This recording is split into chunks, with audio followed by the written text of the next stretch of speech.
Should we allow people to judge us? Hayaan mo lang yung mga tao na husgahan ka. Kung merong naghuhusga sa iyo, huwag kang papaapekto. Huwag kang magpapadepress. Huwag kang magagalit. We should be comfortable by the judgment of other people.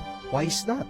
Bakit kailangan hayaan lang natin na tayo husgahan ng iba at hindi tayo masaktan sa sasabihin nila? Daan niyo. Because only small-minded people judge. Only small-minded people judge.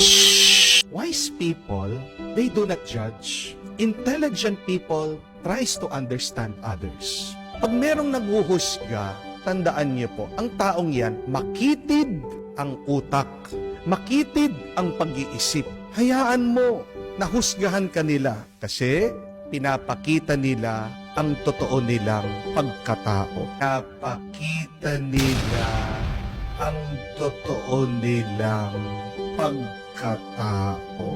Ang mga mapanghusga, masasama ang ugali. Amen? Dahil makitid ang isip, walang nakikitang mabuti. Ang mga papanghusga ay hindi masaya. Hindi naman natin kailangan patunayan ang ating sarili sa ibang tao. Kailangan natin patunayan ang ating sarili sa Diyos.